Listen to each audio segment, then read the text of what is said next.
You're late! Late! I've been waiting for you to summon me ever since you came here. Waiting and waiting and waiting.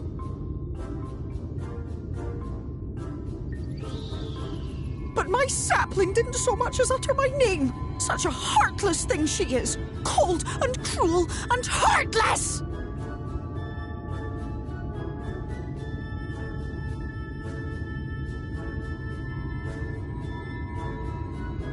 Another self-important little brat. Just what we need.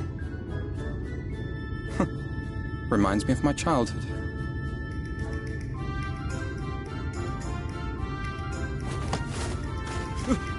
All right, I'm sorry. It was a joke. Honestly, just a joke.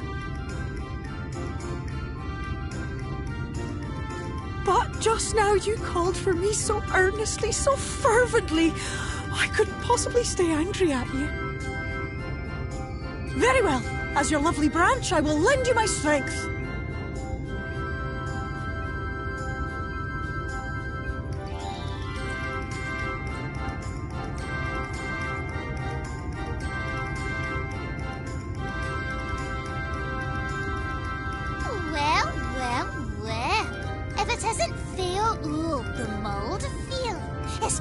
Too long. Not long enough for you to think of any new games, though, apparently. If I were you, I'd be bored of myself.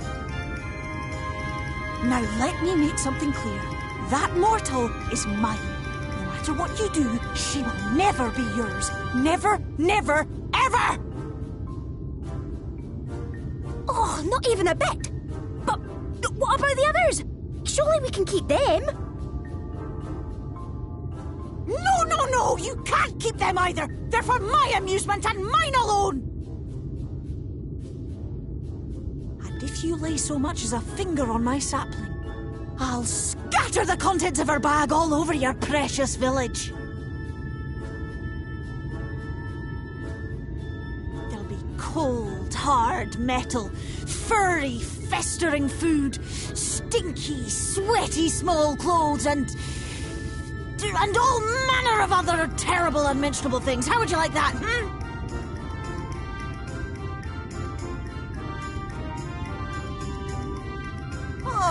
All right. But will you not at least let us play with the twins? Just while the others go and see Urianger?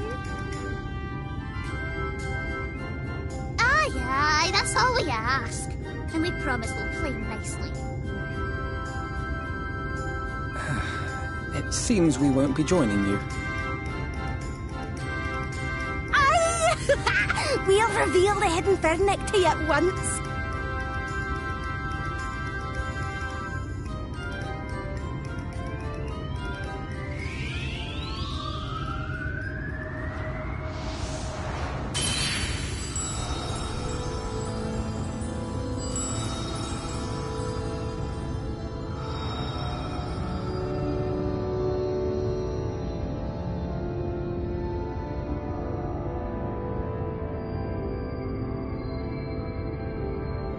So this is the true Ilmeg.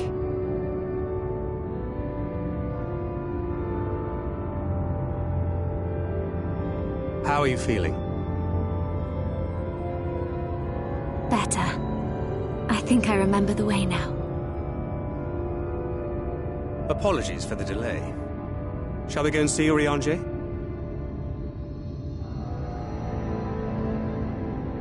Your lovely branch is useful, yes? So whenever you're in trouble, you must remember to make use of me!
Urianger, are you in? Unto a world weary of heroes, a hero wends her way. The Exarch did send word that thou wouldst seek me out, but ne'er did I imagine thou wouldst arrive so soon.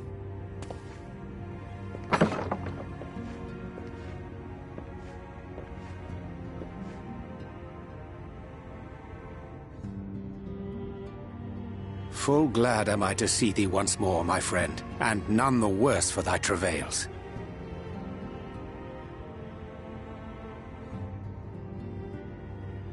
Run along, Minfilia. We will meet you outside. But...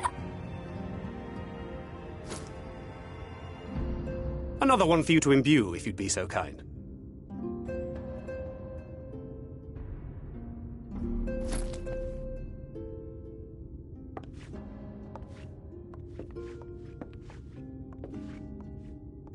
I take it thou hast met with our other comrades already?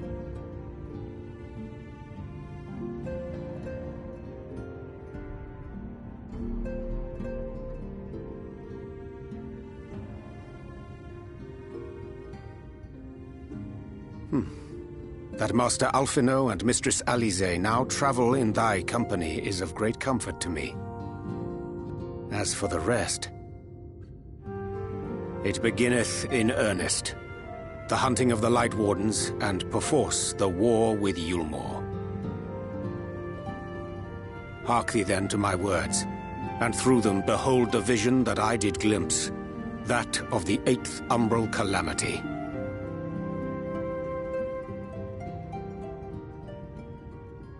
As I drifted hither to the first, traversing the boundary twixt reality and potentiality, I did bear witness to events yet to come.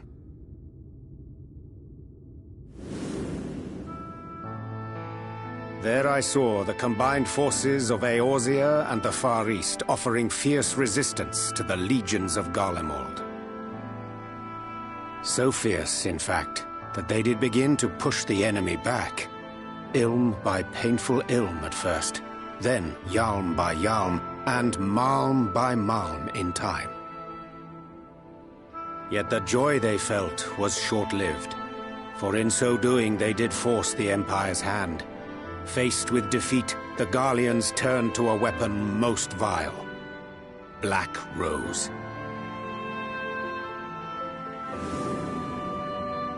Its potency defied all reckoning.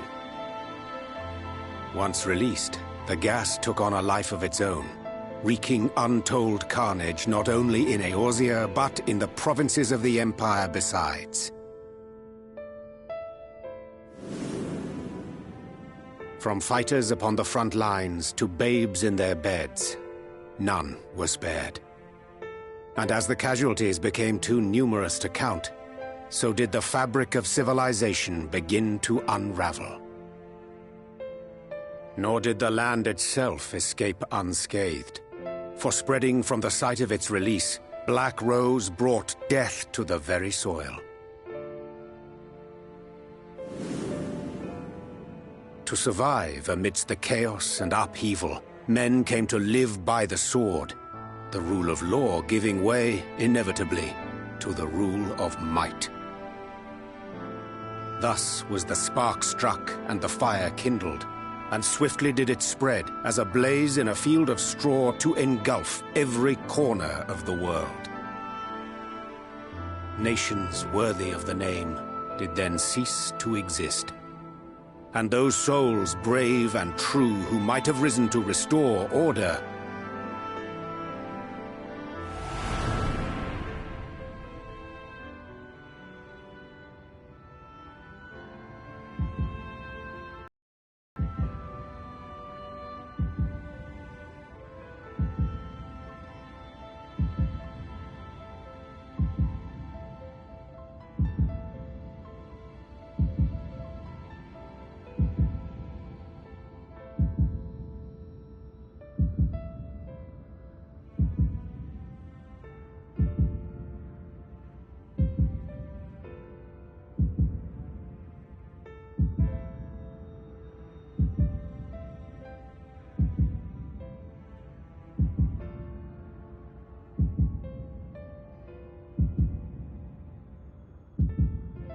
were no more.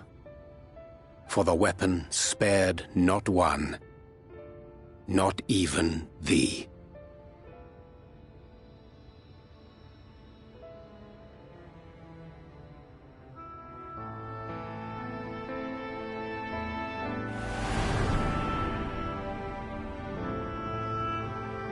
An endless age of war, begotten by the blight of Black Rose. Such is the legacy of the 8th umbral calamity which I did behold.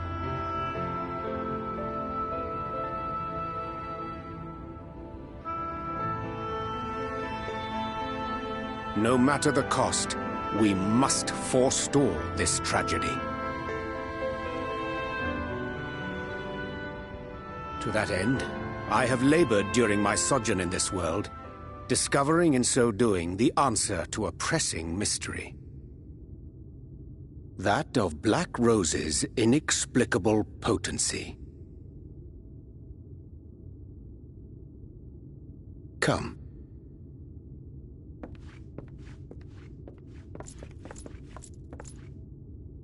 Dost thou recognize yonder chart?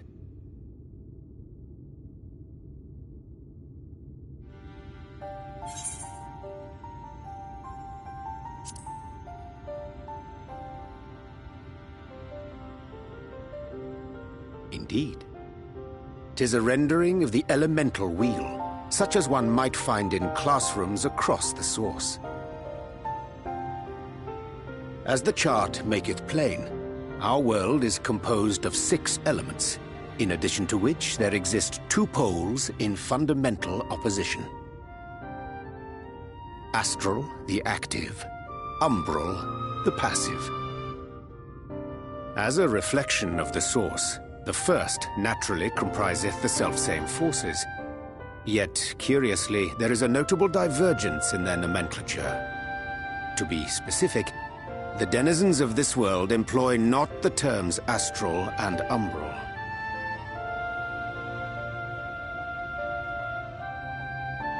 Thus was I moved to inquire what names said forces had been assigned. A simple question which yielded a most unexpected answer. Upon demanding the name of the pole aligned with activity and growth, I was told that as life's myriad colors combine to produce black, the people of the first had called it darkness. At this, did my mind begin to race. Yet 'twas only when I asked what name had been given to the pole aligned with passivity that mine eyes were opened to the truth. Peace and tranquility being as purest white, unmarred by color, I was told it had been given the name of light.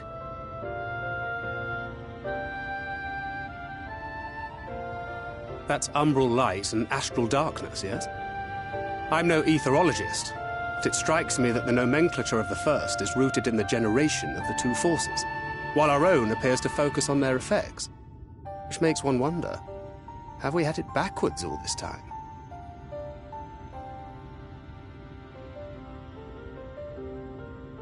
"'Tis indeed a compelling question, and one which beareth closer examination. Yet what knowledge we already possess sufficeth to explain the chain of events. The phenomenon of etheric thinning observed in the source is the consequence of light, the power of stasis, flowing in from the first to stifle the movement of ether within the land. And according to Master Alphino, Black Rose slayeth by halting the circulation of ether within living beings. Should such a weapon be unleashed even as the first were rejoined, replete as it is with light, we would have a disaster of untold proportions on our hands. A calamity. Well, at least we have a better grasp of what we're facing. Our objective, however, remains unchanged. We are to eliminate the Light Warden of Ilmeg. Speaking of which, were you able to ascertain its whereabouts?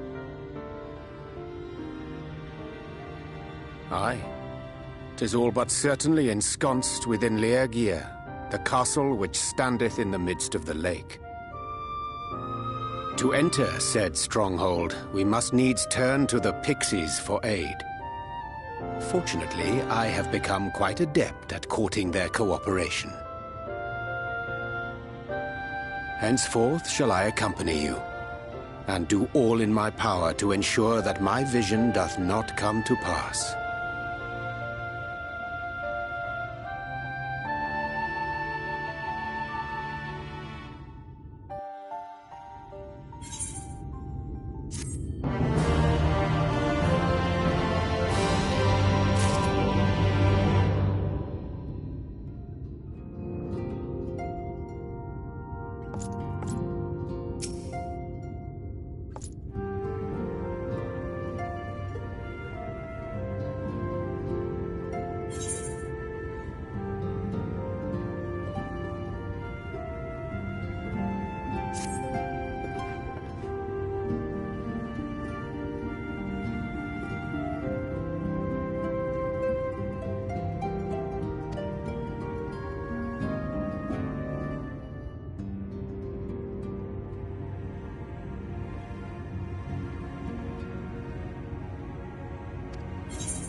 'Tis done. The pixies shall be well pleased with these gifts. Ah, lest I forget.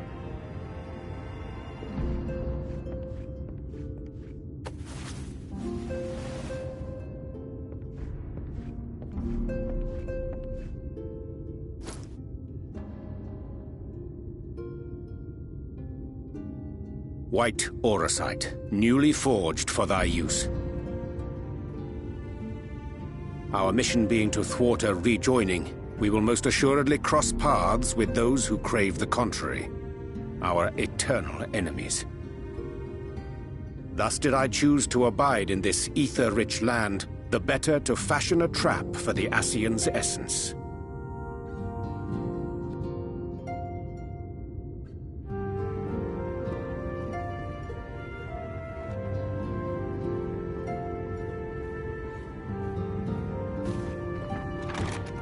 May I come in now? You may indeed, assuming you've finished.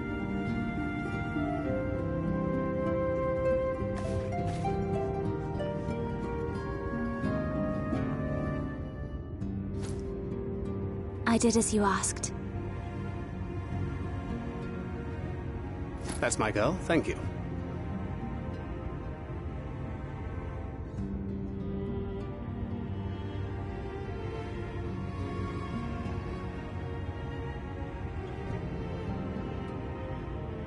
I should probably explain. Though my body remained behind in the source, its limitations saw fit to accompany me. Which is to say, I cannot manipulate ether. I took up the gunblade for its defensive advantages, but on account of my little impairment, I cannot imbue the ammunition myself. Luckily for me, Minfilia has quite a talent for it. Minfilia, once we set forth, we are not like to return for some while. If thou wouldst choose tomes to take with thee, let it be now. Really? May I? Of course, my dear. Yet have care thou dost not add overmuch to thy burden, lest I incur Thancred's ire.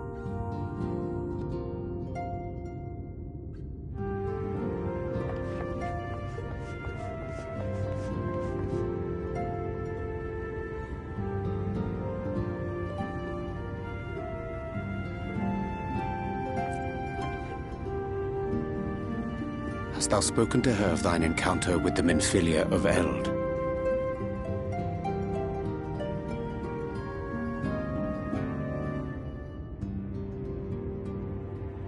Well, I suppose now is as good a time as any.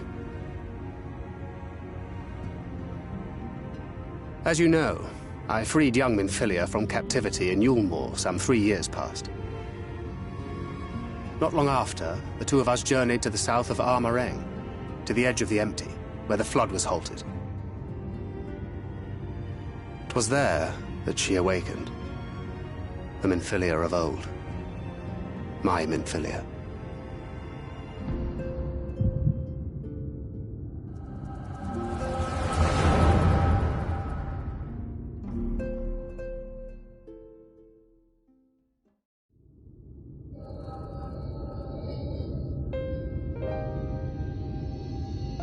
Tell me, what must I do to bring you back?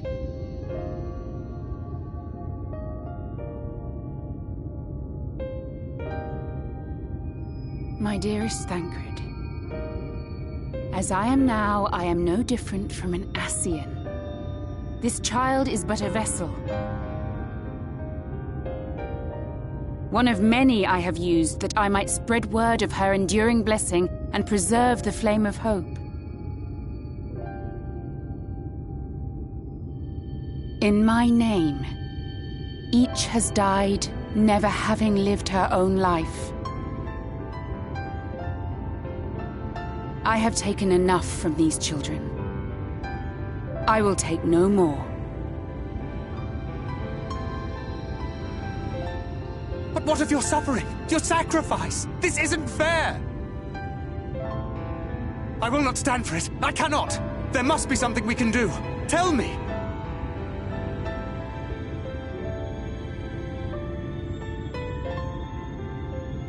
Should the day come when this child grows weary of fighting and wishes to cast it all aside, then shall I take up her burden. But should she wish instead to become the master of her own destiny, then shall I bequeath to her my all.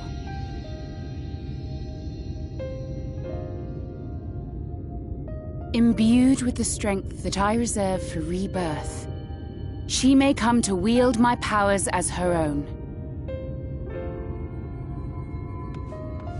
And what of my wishes?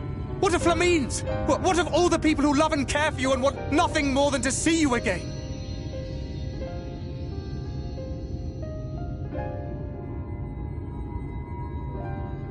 It is not their decision to make. It is hers. This child's. This Minfilia's.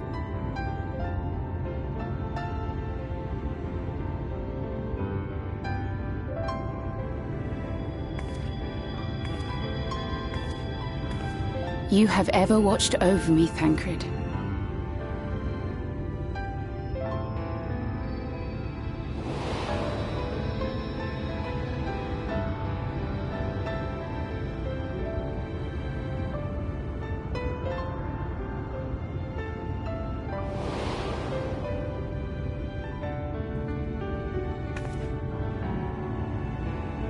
Now I ask that you do the same for her.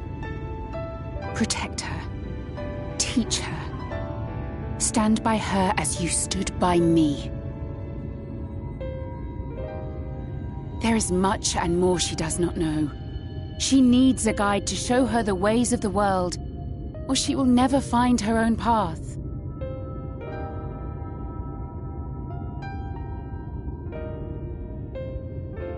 When the time comes, you will find me here. Until that day.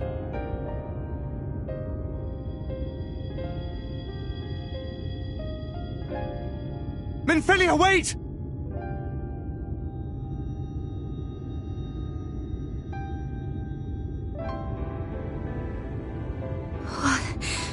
What happened?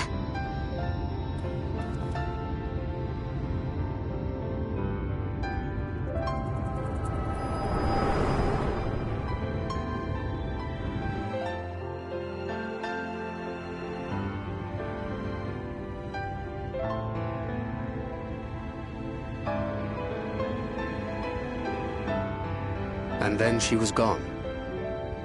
Minfilia, the girl, claims to have no recollection of any of it. I have told her many things, where we came from, what we fight for, but of that day, I have not spoken.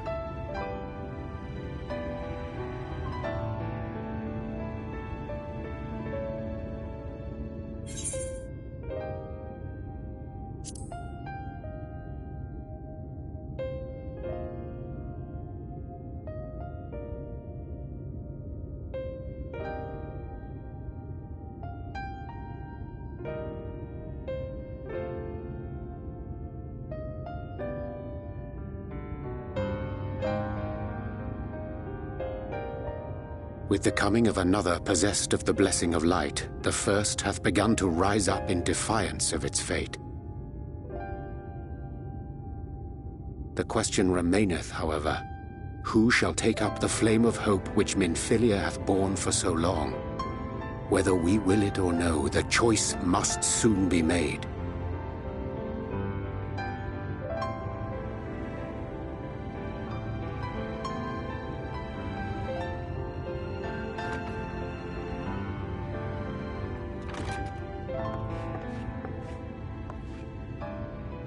I'm sorry I took so long. It was so hard to choose. In the end, I settled on just the one. That is well. Now, if all is in order, let us set forth for Lida Loran.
you.